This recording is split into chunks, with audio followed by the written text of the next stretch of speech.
They looked in Sundown's dominance. Now let's have a quick look at the lineups. One change for the hosts. Spani Mtungwa, who had played every single minute of this league campaign before going off late against Stellenbosch, is out through injury, and to accommodate his absence, in comes Lebohang Maboe, who tonight, or hadn't started. This is the Buccaneers lineup. All eyes will be on Sipho. He could equal an Orlando Pirates clean sheet record that has stood for 16 years. In terms of the rest of the team, having made only one change ahead of that 5-0 demolition of Arrows, Coach Wadu names an unchanged lineup this time around, something he's not really had the luxury to do this season considering their hectic schedule. But even at home, so are they the side to disrupt the Sea Robbers' title charge? All will be revealed in the next 90 minutes, and we are up and running here in Richards Bay, and I will get the thoughts of Diski again. And so big improvement from last season as well, as Mofokeng plays a beautiful ball for Sibilibili, tries to finish first time, and he has put it wide on the follow-up. Did end a very long goal drought against TS Galaxy, did Sibilibili.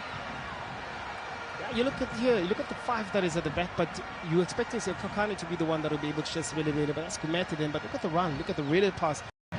Speaking of Germany, scored in this tie last season in the Nedbank Cup, but for Richards Bay, as Tembu delivers it in. He's gone deep. Siema, not quite certain of who was lurking around him, gets the header in, and then there's the goal. Brilliant!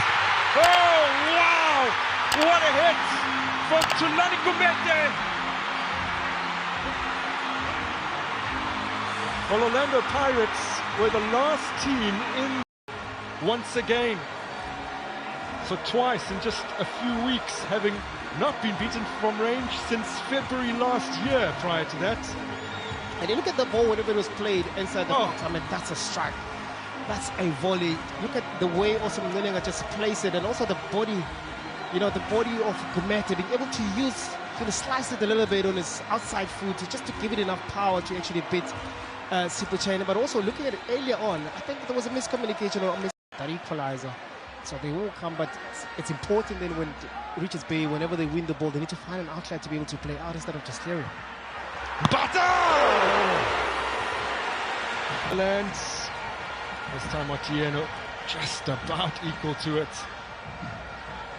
Look at the amount of space that Mbata had just outside the box, and we just alluded earlier on that him and Namtenjen inside that midfield, they're able to take those type of shots outside the box. You need Richards Bay player to actually put pressure on the man on the ball, just step up a little bit higher up instead of just dropping that low. And that's the thing, is they have so many players capable of shooting from range. Siema working it out to Muremi, who's changed flanks. Good floated ball from Butuma, who connects. That's straight into the clutches of Otieno. He's one player that is very, very dangerous inside the box, that is in Butuma. Look at how he positioned himself. And you look at Mduduzi as well, looking at there is some sort of danger within Sibilibili. So he leaves Zulu isolated there within Butuma. That's why Butuma was able to, you know... Funela Pagam Mofokeng, right to my feet, right to my feet. Pagamisa Mofokeng, Amakanda, Appollis, Kalagato!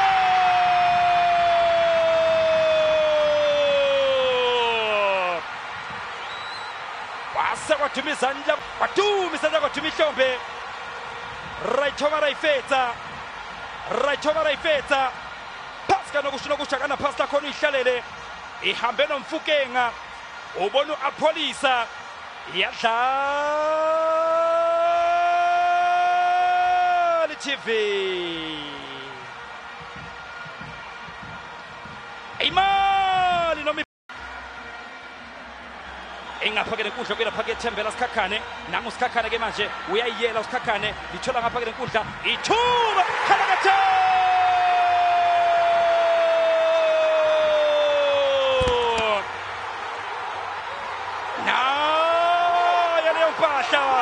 Ukhipha lonke uhlobo lesikhali aliphethe, uyagwaza lapha ke kwezimnyama. Thembela Sikhakane bokuqala ke lo yamnyakazo, Lundi Mahala uyambekela uSikuzikhali, ubhekana noSipho Yadla TV wahlala umtshini wesatellite antsho vele siyabe zibhadire vaya wenze njani right Thoma Rayfetsa Mofokeng ayikhona talent embatha sebenza Otieno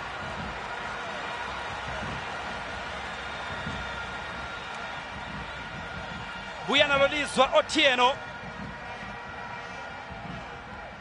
uyazama umphatha urake uyalibhula leliya bhola Otieno uzobizwa ke abosizo lokuqala akupheke nje keshelela ngawo kweshunwe enkani shasane lapha ke uMasindi nemtajela yena ke usikhakhane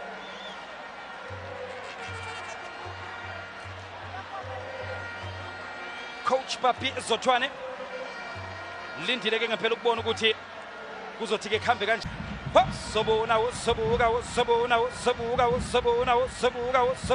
sobuka ezophakanyiswa uPatrick Tito maswangwanyi liphakathi eboxini nalithuba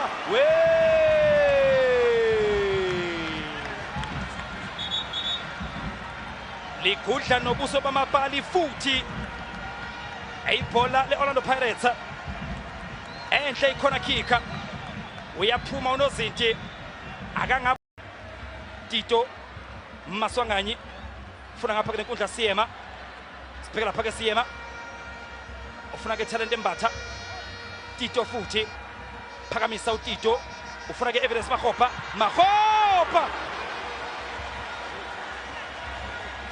awuthiyazama evidence Magopa akupheka nje keshelela ngawo kweshunwe enkani ejikile evidence Magopa urake sepla iyo lapha ke Richards Bay Dion Hoto futhi phakathi eboxini Otieno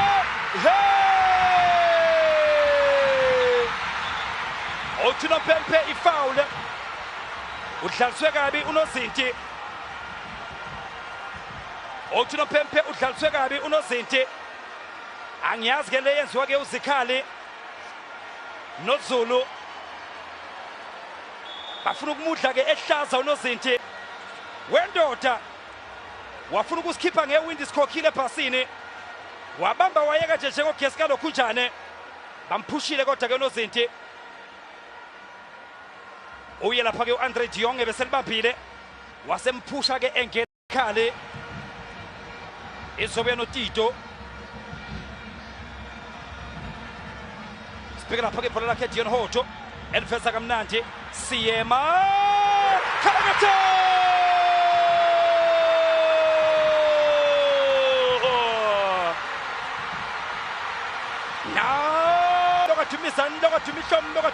Lokathumihlombe wathumisa Lokathumihlombe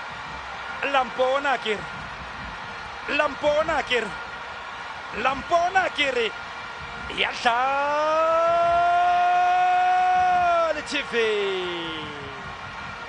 yahle mnyam